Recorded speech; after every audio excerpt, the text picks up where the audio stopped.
Yo, what's happening, boys and girls? How the devil are we? Shanksy here. And today we are going to be taking a look at one of the coolest looking barbarians. Nay, one of the coolest looking champions in Raid Shadow Legends, Yakarl The Scourge. Stick around and let's see what difference he can make to an early level account.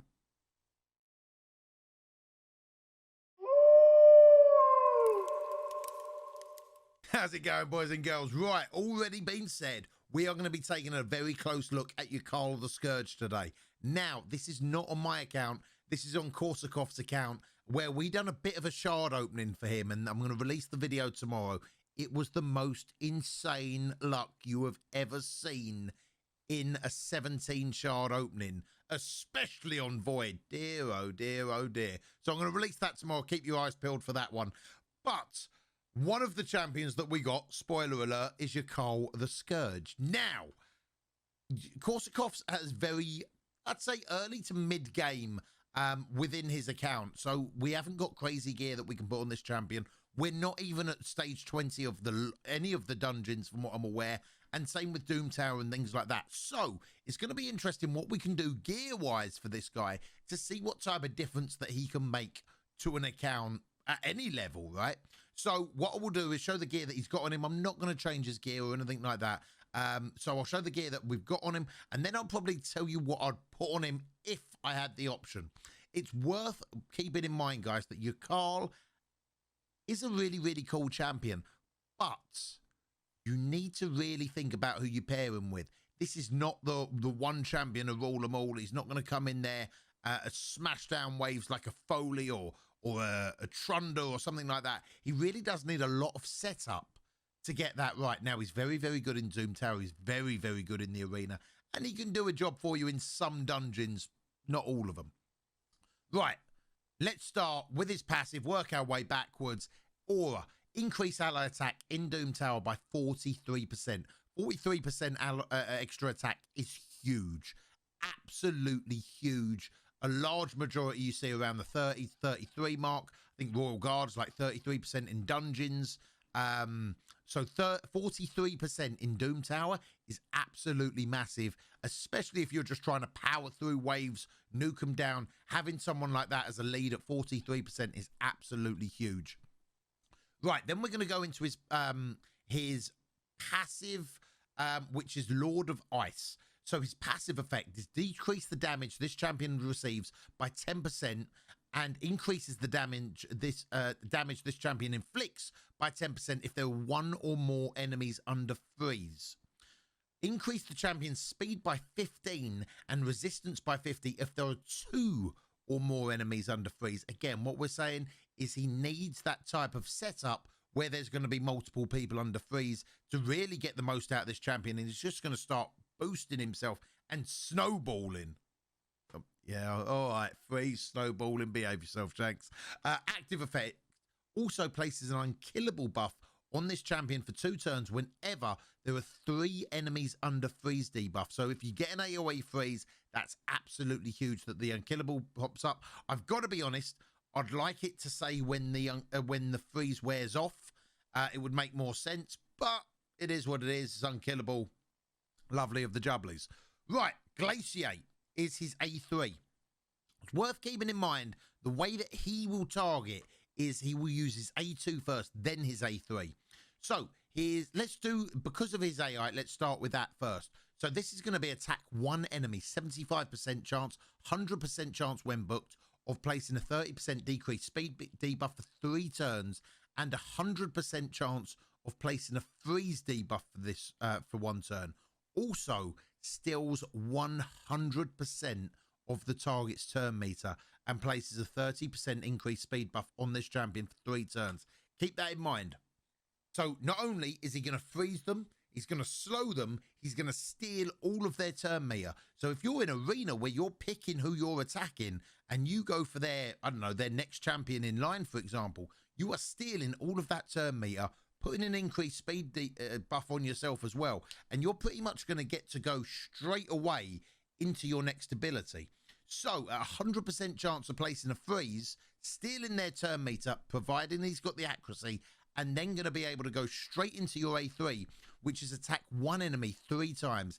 If that target is under a freeze debuff, well, they're going to be because we just placed it on them, remove the debuff after attacking and place it on all enemies except the initial target. So he's basically going to take that freeze off the person that we've just put it on everyone else, and probably kill the person in the meantime, depending on how we've built him. We'll also attack all enemies except the initial target after the 3rd hit. The freeze debuff will be placed on all other enemies, even if the initial target dies before the freeze debuffs are renewed. Lovely. That's on a full turn cooldown once booked. This is on a 3-turn cooldown once booked. So keep that in mind as well, is when he steals that turn meter and he's going to get to go again straight away, it's almost on a 2-turn cooldown. This is a really, really big skill in my opinion, Blizzard Rider. Then we've got his A1, which is attack one enemy 2 times. Each hit has a 20% chance of placing a freeze debuff. I can't even talk today. For 1 turn, 30% chance when booked. Will ignore shield buffs if there are 1 or more enemies under freeze. Will ignore block damage buffs if there are 2 or more enemies under freeze. And will ignore 30% of the target's defense if there are 3 or more enemies under freeze. Now, what's interesting to keep in mind, guys, is you actually deal less damage to people that are under freeze anyway. So if he has got that AoE freeze, it's pretty handy. I think his A1's pretty decent. I wouldn't say it's anything crazy. I think honestly the combo of his A2 and his A3 combined is pretty damn spicy though. So let's have a little look where we can use him. Right then, boys and girls, so I think one of the best places to use him is actually going to be in the arena, but again it depends on the type of team that you're going to set him up with. Now, unfortunately, I haven't geared any of these guys myself, and there's very, very like sparse artifacts on this account to really get this team working. Now, Tormund is leveled up to 50, really needs to go up to 60, but this is the type of team that you want to be able to use him with. Ideally, you want to be able to use him with big AoE freeze champions. To give you an idea on some of them, Pixanel is a great shout, as is Shiramani. Both got very, very good freezes, as well as someone like Loria and even Jingle Hunter. Anyone that does an AoE freeze, anyone that does a freeze really to help support him is absolutely amazing. Now, hopefully, if you can build him right with enough damage and enough accuracy, which is quite difficult to do, you may be able to actually self-contain this champion if you can do it right.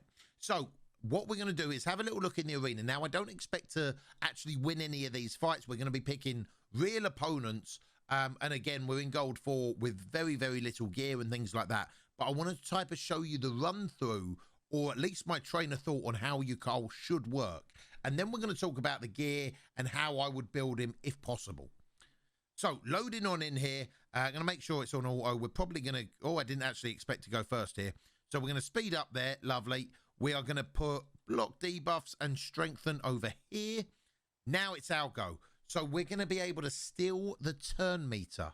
Steal the turn meter of anyone here, plus place a freeze on them. So if we've got the accuracy on us, we're going to be able to steal this turn meter here and place a freeze debuff on him, hopefully doing some decent damage in the meantime. So Bosch, we steal the turn meter, which is, again, we are now pretty much ready to go straight away, which is absolutely huge. Then we are going to come in and hopefully smash up with a little bit of a Torment. See if we can get a freeze anywhere. We haven't got any accuracy on Torment at all, unfortunately. Now we are going to come in with the attack one enemy 3 times. If the target is under freeze, removes the debuff and places it on everyone else. So let's do that. Bosh, bosh, bosh. Everyone else is frozen. Doom Priest is still up. Now we haven't got the damage built into us here, but you see what we done there. We stole the turn meter. We froze him. We then have attacked him, spreading that debuff around and unfreezing him. Fine, not a problem, right? But he's got a decreased speed on him, so he's not even going to get round to his turn anywhere near as quick. And because of that, Bosch, we get to go again. Absolutely crazy self-contained synergy. To be fair, I think he actually went again there as a result of a relentless setter rather than he should have gone again. But absolutely crazy synergy with himself. So again, we can steal the turn meter of any of these guys here. Who don't we want to have a go? Let's go there. Don't want you to have a go. Thank you very much. And again, we're pretty much set to go again as a result of this. I actually really like him in Relentless. I think it's quite funny. I probably wouldn't go Relentless. I'd probably try and go Savage. Savage and Cruel. But just the way that that actually kicked in there worked out pretty nicely. So we're going to put a freeze on over there. Then we've got an ally attack, anyone that we want now. To be fair, the biggest danger there is probably going to be the Reviver. We're going to go in there. Lovely. And then have another go. Bosh! And now I should be nearly ready to go again with Yakarl already, which is absolutely mad. See if we can steal a bit of turn meter over there.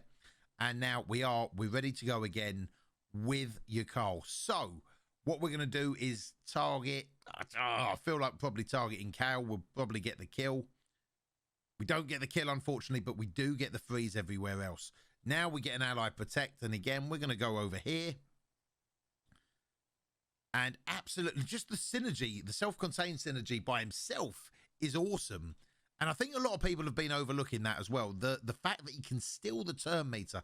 Now, again, especially if you're using him Arena or some of the harder Doom Tower fights where you are manualing and you're really getting to choose who you steal the turn meter from, I think that's absolutely huge. You know, absolutely huge. Maybe on auto, his AI is a little bit all over the place. And let's be fair, is he going to be phenomenal in a lot of dungeon content? Probably not, no.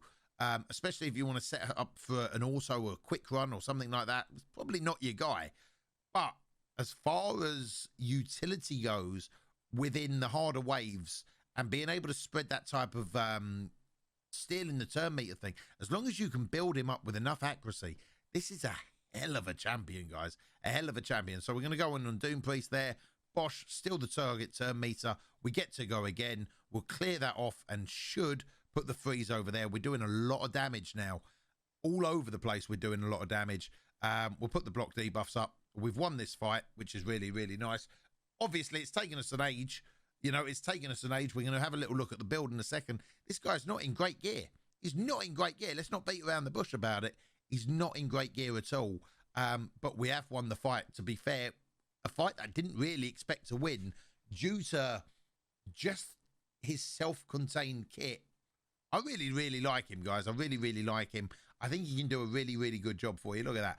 207k damage compared to everyone else there doing absolutely nothing. Let's move myself over a little bit.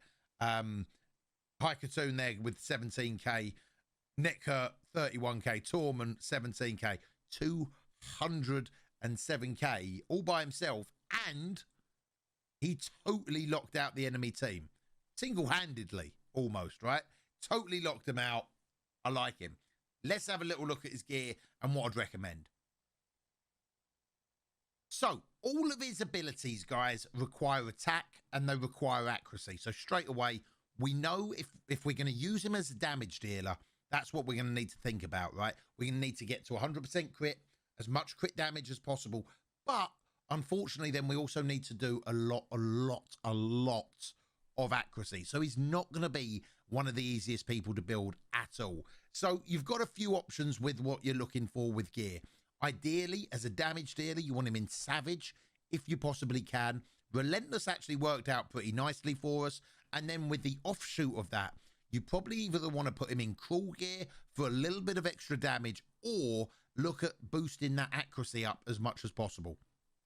So starting from the top, we've got an attack banner on him. Ideally, we want an accuracy banner all day long. We really want to be getting this accuracy banner accuracy up to at least about 250 for endgame content, possibly even higher when we start looking at the higher stages of the Doom Tower. But accuracy is going to be absolutely huge on him. That's going to be able to trigger that steal the turn meter, go again, and burst everyone down and actually freeze out the wave if you've got enough accuracy in him. So he's almost a self-contained champion like that. Again, if you can put him with more people that do a freeze, lovely, but he will do a job for you absolutely everywhere. So accuracy banner, crit damage we're going to want on the amulet all day long, with ideally accuracy as a substat and as much attack as you can get. That's literally going to be the idea behind all of his gear. Then for ring, all day long, you want him in attack with attack rolls. Then ideally, we've already talked about what type of gear we want, but I'd definitely be looking at speed boots without a shadow of a doubt. Again, trying to bring up that crit rate, and ideally, if we could get him in crit damage gloves, holy moly, he would start to smack. Attack percentage, ideally, on the chest plate, again, with as much accuracy as you can possibly get him, and get that crit rate up, up, up, up, up. Crit damage, ideally, crit rate if you can't. If not, failing that, if you can't get crit rate or crit damage on his gloves, possibly attack. But ideally, you want to be getting one or the other. And again, the more normal stats up here that we're looking for, either complete your sets or just get as much crit rate as you need. Get your accuracy absolutely everywhere. And I think you've got one hell of a champion, guys. I think a lot of people have been overlooking him. I think he's absolutely solid, especially if you're using this Blizzard Rider into Glaciate the way that it should be used. If you're thinking about who you're targeting, that combination of skills will start freezing out some waves. Guys, that is it for me today. That is Yakarl The Scourge. I hope you've enjoyed the video. I hope it's given you an idea on where to use him, what to do with him, and everything like that. I really, really do. If you've got any questions on him, let me know down below, and I'll do my best to get back to you as quick as humanly possible. As far as masteries on him, Helm Smasher makes a lot of sense. I've got to be honest, I would definitely be taking Opportunist without a shadow of a doubt. Increased damage to inflicted to targets with stun, sleep, fear, true fear, or freeze by 12%. I feel like that's an absolutely massive mastery there that you really want to be going for. Stoked to Fury, not so much. So yeah, I would definitely be going Opportunist without a shadow of a doubt. Other than that, this is fairly solid. You could definitely go down this route. Possibly, if I was going for a straight up arena build, I would probably go here, into Shield Breaker, purely for arena, into Whirlwind of Death, into Ruthless Ambush, into Opportunist. Then I'd go Circular Violence. Then I would go into Kill Streak. Then I would go into Helm Smasher. And again, for this wave, I would probably go into Accuracy. And then I would probably go into more Accuracy. Although, to be honest, this, yeah, you know what? This is the one. Charge Focus. So Accuracy into Charge Focus. Into Swarm Smiter. Again, more Accuracy for anyone that's alive. I would probably leave out the book depending on what I'm doing. I would only really go Laura Still if I was going for, I don't know, multiple 2 sets, like Crawl, Crawl, Crawl, or Speed, Speed, Speed, that type of thing. If I was going for multiple 2 sets, I'd go into the book. If not, I would, instead of that, I'd be taking Opportunist, and then possibly even that as well, Cycle of Violence. So leaving the book out, going into Evil Eye makes an awful lot of sense. And then either, I would probably go Master Hexer there. Probably go Master Hexer. I don't really feel like either of them is that big a deal. Possibly, yeah. I'm not really sure what to do on the masteries down here. It's very much up in the air, but definitely Helm Smasher is where you want to be going for him. You could even, depending on what you're trying to do, guys, depending on where you're using him, if you are just trying to get that extra damage out of it, maybe leaving Helm Smasher off and then going into Eagle Eye for that extra accuracy could make a great deal of sense as well, especially if you're struggling to get that damage and accuracy both up to the decent level. An extra 50 accuracy from Eagle Eye could really come in handy. Might not be a bad shout. So that's what I'd recommend on him as far as masteries, and that will be the end of the video for Yakarl The Scourge. Guys, I hope it's helped. If it has, do me a massive favor, drop a like on this video, leave a comment down below, and if you've got any questions, Discord links are down below, all that type of good stuff. But until next time, be smart, be strong, be safe, and I'll see you on the flip side. You take it easy.